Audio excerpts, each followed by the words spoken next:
Imaginémonos un ángel brillante pero caído, volando a través de las galaxias y huyendo del cielo, donde perdió una gran batalla.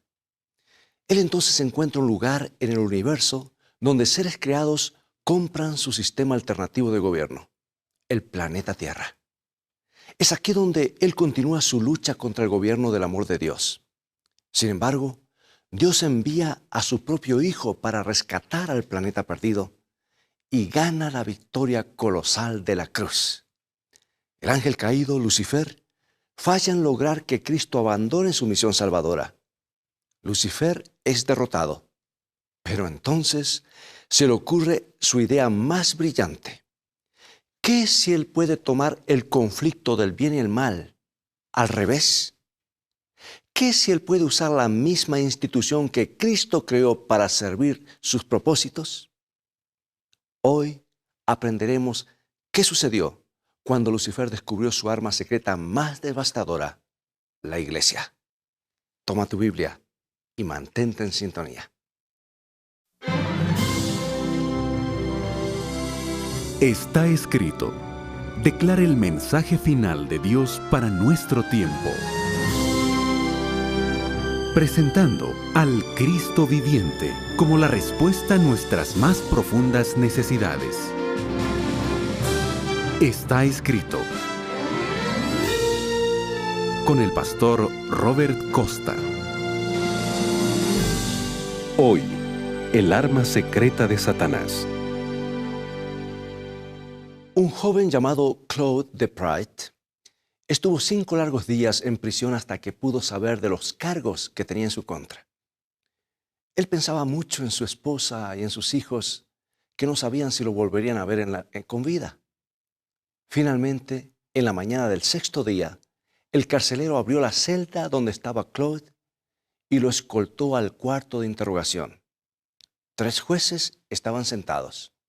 Solemnemente estaban en sus sillas con espaldares imponentes. Un secretario esperaba con pluma y papel para asentar las deposiciones del prisionero. El alguacil de la corte comenzó el interrogatorio. Le preguntó a Claude por su nombre, dónde había nacido y dónde residía, y entonces procedieron sorprendentemente a tratar de escuchar las creencias de Claude en una complicada gama de asuntos religiosos. Querían saber a qué iglesia pertenecía y la gente con las cuales se reunían. Querían saber si se había bautizado de adulto después de haber sido bautizado como infante. Querían saber si Claude pensaba o creía que Cristo estaba realmente presente en el pan y en el vino de la cena del Señor. Era la clase de conversación que podríamos oír en una sala bien amueblada donde la gente discute puntos teológicos, comiendo galletas y tomando té. No hubo una palabra que se pudiese entender como un crimen en violación a las leyes. Nadie le preguntó a Claude acerca de un robo o asalto o asesinato. Nadie le acusó de siquiera haber perturbado la paz. Pero aquel lugar era una prisión de criminales y aquellos eran jueces y él era un hombre acusado defendiéndose de una sentencia de muerte. Cuando Claude se mantuvo evadiendo preguntas concernientes a otros miembros de su iglesia, el alguacil finalmente le preguntó con tono severo: ¿tú estás tratando de no meter a nadie en problema? Claude contestó con estas escalofriantes palabras: sí, señor alguacil, porque nosotros sabemos muy bien que nuestra sangre es muy buscada. Bueno, el hecho increíble es que Claude y sus compañeros de fe esperaban la sentencia de muerte por sus opiniones religiosas. Tenían la desgracia de ser anabaptistas en un tiempo cuando la iglesia establecida desaprobaba fuertemente las enseñanzas de esa secta. No eran locos los que se sentaban en las sillas de jueces. Eran eclesiásticos, señores, que pensaban que estaban defendiendo la fe ciudadana y protegiendo el rebaño de lobos disfrazados de ovejas. Esta interrogación ocurrió en la ciudad de Ghent, en lo que ahora es Bélgica, en 1556. Estas interrogaciones ocurrían frecuentemente. No eran consideradas como un gran error de la justicia. Era parte de una larga tradición de hacer cumplir la fe de castigar a los herejes, en parte de una larga tradición suficientemente trágica en la iglesia cristiana. Ahora la pregunta es, ¿cómo sucedió todo esto? ¿Cómo llegó a la mente de los cristianos que quemar herejes era parte del servicio a Dios? Sabes, hoy me gustaría sugerir que para entender la larga y penosa historia de las persecuciones religiosas, necesitamos entender la guerra de los ángeles, el largo conflicto entre Cristo y Satanás. Necesitamos tener una visión más amplia del conflicto. Cristo ganó una gran victoria en la cruz sobre su enemigo, Lucifer, el ángel caído que se tornó en Satanás. Jesús mostró que Dios podía amar y perdonar hasta lo sumo. Satanás fue desenmascarado como un ser tirano y destructor. Y aún más, Cristo fundó su iglesia, un cuerpo de creyentes que va a ir adelante diseminando su amor y su gracia al mundo. Satanás aparentaba estar completamente derrotado. Su forma de manipulación y compulsión había fallado. La forma en que Cristo liberó a los seres humanos por el Evangelio había sido exitosa. La iglesia había comenzado a cambiar el mundo y a darlo vuelta. ¿Sabes? Satanás quería, más que ninguna otra cosa, destruir la iglesia.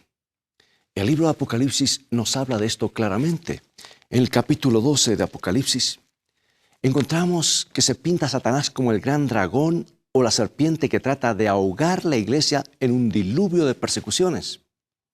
Y Satanás usó la crueldad de varios emperadores de Roma para tratar de aplastar la iglesia primitiva.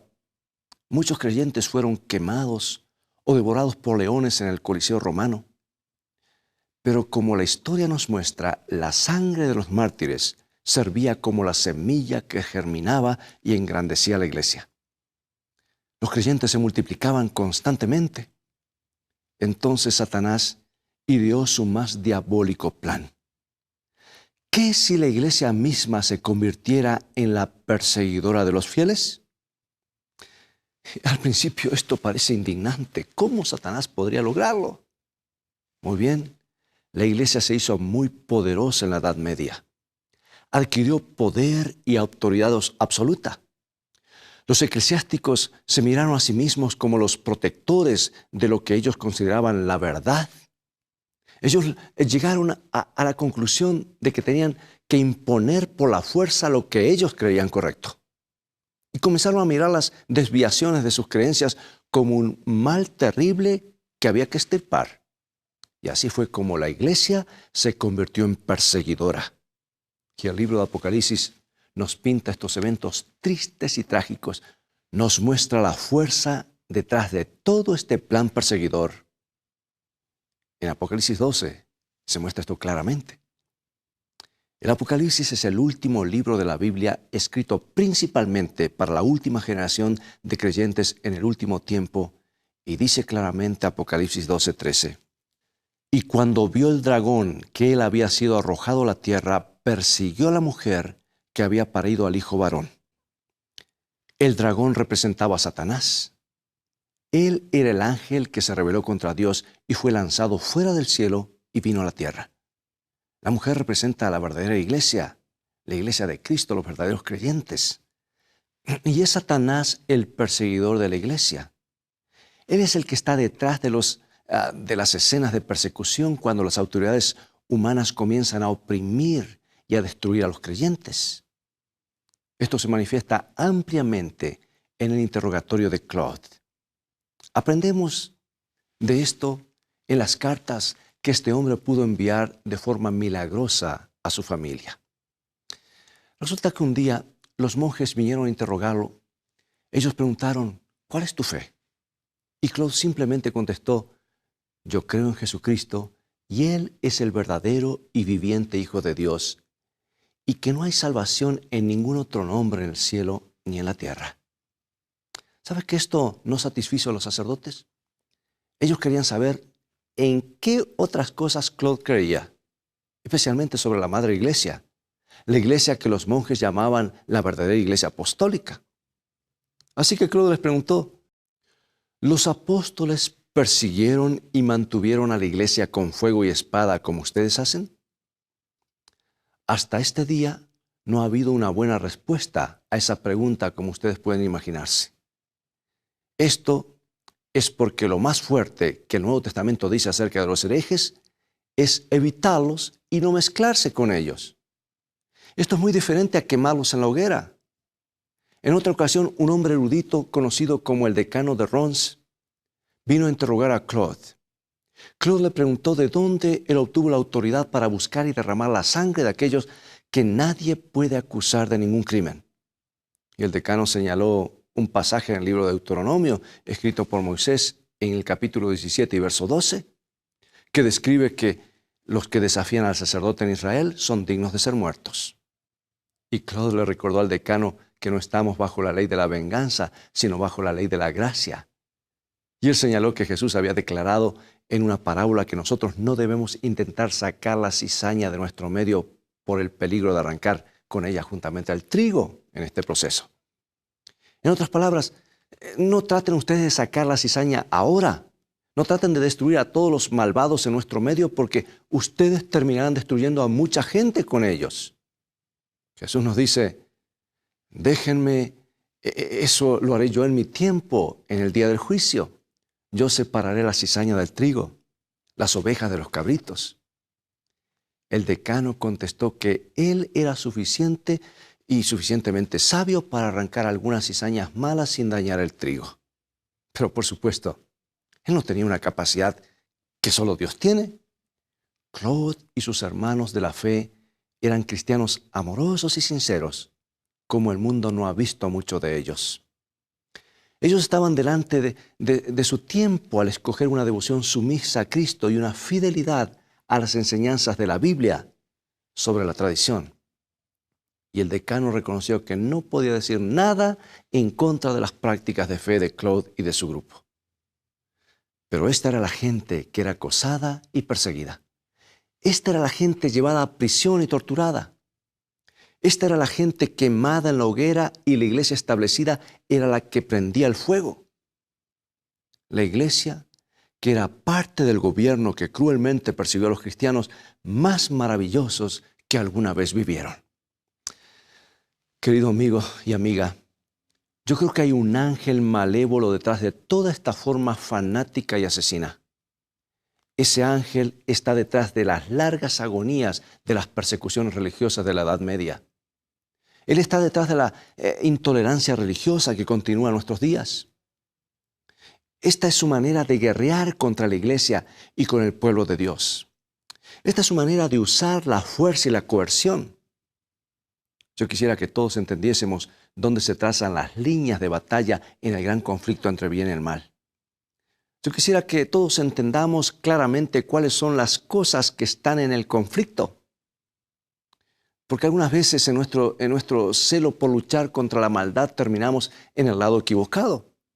Y a veces terminamos colocándonos en el lado de la fuerza y la coerción. Claude de Pryde y otros como él hicieron algo en esta prisión de la ciudad de Ghent. Él simplemente testificó de su fe. Así es como la iglesia progresa, compartiendo la verdad, recalcando lo que dicen las Escrituras al dar testimonio. La gente hablaba de lo que Cristo ha hecho por ellos. Hablaban de lo que han descubierto en la palabra de Dios. Tratan de persuadir a otros a aceptar el Evangelio. Ese es el método divino. Así es como Dios quiere que su pueblo prevalezca. Pero ese no es el método de Satanás. Hay otra fuerza trabajando en nuestro mundo. Es tratar de forzar a la gente a creer en lo que ellos estiman verdad o lo que es correcto. Tratan de forzar a la gente a aceptar y aliarse con la institución religiosa a la que ellos pertenecen. ¿Sabes? La estrategia de Satanás saca algo que está muy profundo en la naturaleza humana: la necesidad de controlar a otras personas.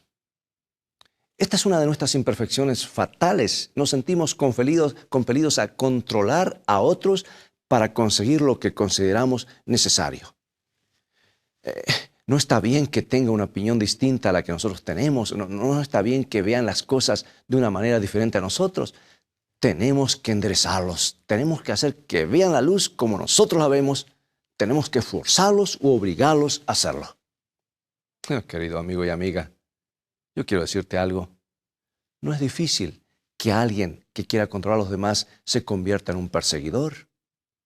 A muchos les gusta controlar, se convierten en perseguidores cuando reciben poder y autoridad ilimitados. Esos jueces que interrogaron a Claude, los mismos jueces que lo condenaron a muerte, no eran muy diferentes a muchos de nosotros que queremos hacer que la gente vea la luz como nosotros la vemos. Que tenemos que imponer nuestras creencias a otras personas. Algunos de nosotros tenemos que analizar cuidadosamente dónde estamos parados, ¿no es cierto? Quizás pensemos que estamos luchando por Dios, por la verdad y por la luz. Pero ¿cómo estamos haciéndolo? ¿Estamos simplemente testificando acerca de lo que Dios ha hecho por nosotros? ¿O estamos tratando de manipular a otros de alguna manera? Podríamos comenzar desde el lugar correcto de la batalla, pero terminar en el lugar equivocado de la guerra. Podríamos terminar en el lado donde se usa la fuerza y la coerción. Y Satanás ha estado en guerra contra la iglesia por mucho tiempo y francamente algunos de sus grandes aliados han sido personas que se sientan en sus bancas. En la Edad Media, muchas personas con la compulsión fanática de controlar a otros mataron a miles de creyentes, quemaron a muchos miles en la hoguera porque no se conformaban a la iglesia establecida y dominante. Y algunas veces parecía que la fe genuina iba a ser totalmente barrida. Algunas veces parecía que solo la iglesia corrupta podía mantenerse en pie. Interesantemente, los perseguidores usaron este hecho contra los perseguidos. Claude Pride tuvo que encararlo en prisión durante unas interrogaciones. El jefe de los jueces le dijo: Cristo le dijo a la iglesia que estaría con ella hasta el fin del mundo, pero no puedo encontrar entre ustedes a ninguno que me pueda decir que pertenece a una iglesia que tenga más de 30 años de existencia. En otra palabra, el juez estaba diciendo: si Cristo prometió preservar a su iglesia desde el tiempo que la fundó, ¿cómo puede ser legítima tu iglesia si ha existido solamente durante 3 décadas? La respuesta de Claude muestra que tenía una más amplia perspectiva del cuerpo de Cristo. Él dijo: yo no dudo de que Dios es el que preserva su iglesia, y todavía lo es, y lo será por todo el tiempo que dure este mundo, de acuerdo con su promesa. Y aunque ella ha sido exterminada en algunos países por el derramamiento de sangre y la persecución, ella no fue aniquilada en todo el mundo, porque el mundo es grande y ella puede sobrevivir en algún rincón sin perecer totalmente. ¡Qué tremendas palabras! O sea que Claude estaba diciéndole a los jueces: Dios siempre ha tenido un pueblo que lo ama y sigue las enseñanzas de su palabra. Él ha preservado a ese pueblo a través de los siglos. Él ha mantenido la llama ardiente de una devoción sincera a Jesucristo. Algunas veces fueron los waldenses en las montañas al sur de Francia que mantuvieron la fe viva. Otras veces fueron los anabaptistas en Holanda. Dios tiene sus campeones que no serán controlados, que no permitirán que sus conciencias sean manipuladas porque estarán firmes sobre la palabra de Dios. Gente como Juan Hus, que levantó la autoridad de las Escrituras en Bohemia. Gente como Wycliffe, que levantó su voz pidiendo una reforma en la Iglesia de Inglaterra. Y algunas veces fueron voces solitarias, como las de Claude Pride. Él se sostuvo con el consuelo de que pertenecía a ese cuadro mayor, a esa gran familia, al campo de creyentes en Cristo, que preservaron la verdad a través de los siglos. Pero Claude encontró un mayor regocijo en algo más. En algo más levantó su espíritu allí en la cárcel. Lo vemos claramente desde el comienzo de su prisión. Él estuvo quieto largos días en una celda pensando en su esposa y en sus hijos. En su carta él admitió que comenzó a sentirse muy deprimido. Él dijo: yo tenía gran tristeza, y continuó escribiendo y dice lo siguiente: Mi corazón se sentía aplastado y mi carne temblaba con miedo. Pero entonces, en la mañana del sexto día, algo ocurrió que lo revivió completamente. Él escribió: mi corazón se encendió dentro de mí con el gozo del Señor mi Dios, de tal manera que toda mi angustia y ansiedad desaparecieron de mí como el polvo es barrido por el viento en la calle. ¿Qué fue lo que hizo la diferencia? Extrañamente, fue el carcelero viniendo a su celda y llevándolo delante de sus acusadores. Fue al comienzo de las interrogaciones. Su prueba solo ahora comenzaba. Entonces, ¿por qué estaba feliz? Por una razón. Finalmente, iba a tener la oportunidad de testificar por su fe. Finalmente tendría la oportunidad de dar testimonio a favor de Cristo y las verdades de la palabra de Dios. Viniera lo que viniera, sus adversarios conocerían lo que Jesús significa para él. Escribió: me sentí con alegría, mi corazón levantado al Señor mi Dios, olvidado de mí mismo y de las cosas de este mundo.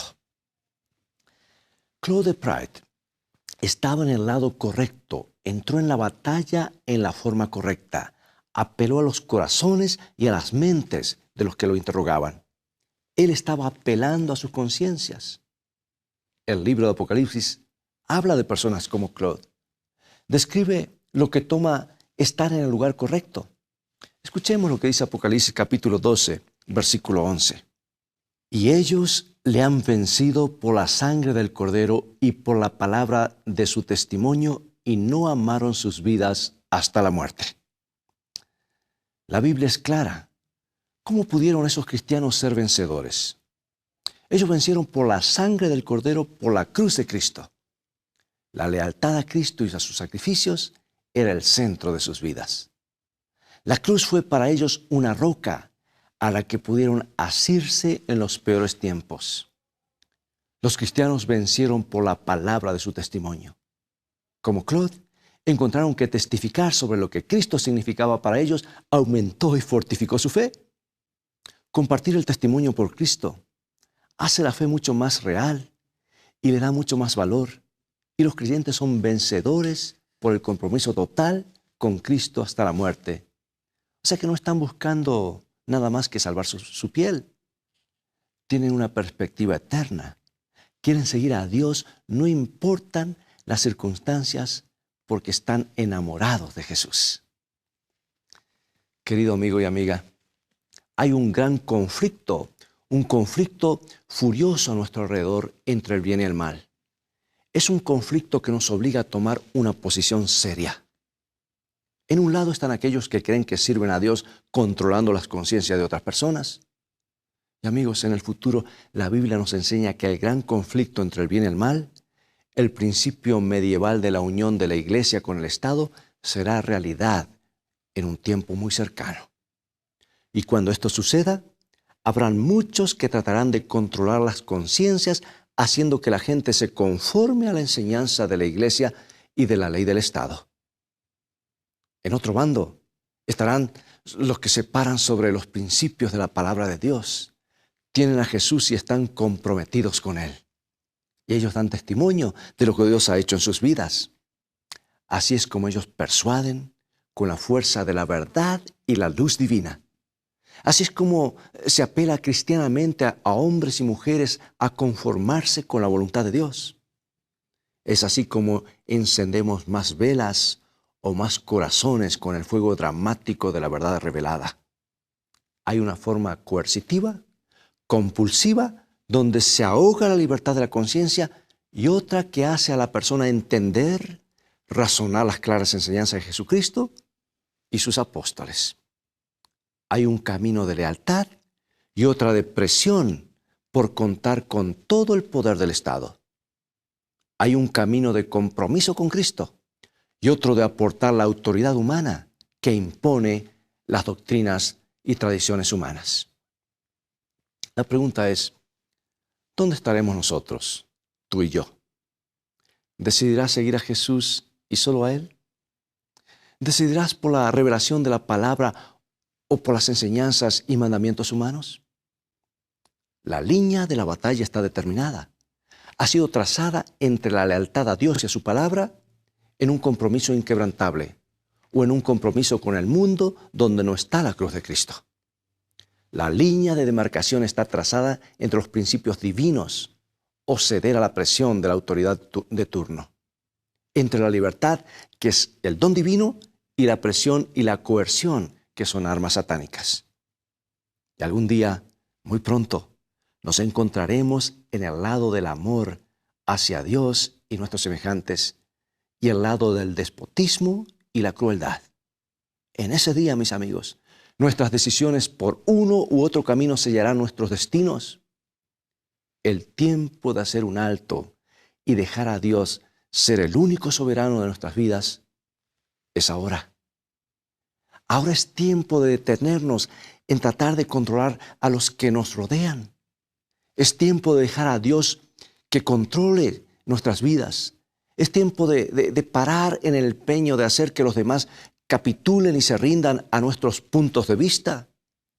Es tiempo de rendirnos totalmente a Dios, porque solo Dios debe mandar la conciencia y debemos seguir solamente lo que está en su palabra, porque lo que está escrito en su palabra ha sido escrito por amor, para que tú y yo seamos felices para siempre. Toma ahora el primer paso para estar seguro de estar del lado correcto en el conflicto entre Cristo y Satanás. ¿Quisieras orar conmigo? Querido Padre, te damos gracias por haber preservado un grupo de fieles creyentes a través de los siglos. Gracias que podemos unir nuestras voces a las de ellos. Nosotros también podemos testificar por ti. Podemos testificar de tu verdad poderosa. Queremos poder hablar de tu justicia y de tu amor. Por favor, Señor, déjanos tener ese impacto al mundo. Ayúdanos a dejar esa clase de legado. Presérvanos como devotos seguidores de Jesucristo. Danos la capacidad de mover y persuadir a otros con el amor con que tú nos has persuadido y nos has movido. En el todopoderoso nombre de Jesucristo lo pedimos. Amén.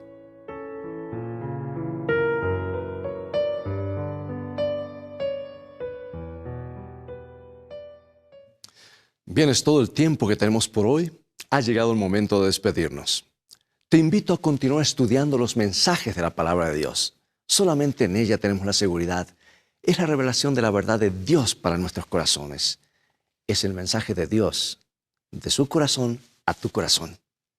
Visítanos en nuestro sitio de internet, estaescrito.tv, donde podrás obtener gratis una variedad de estudios bíblicos. Dios te bendiga y recuerda, escrito está: no solo de pan vivirá el hombre, sino de toda palabra que sale de la boca de Dios.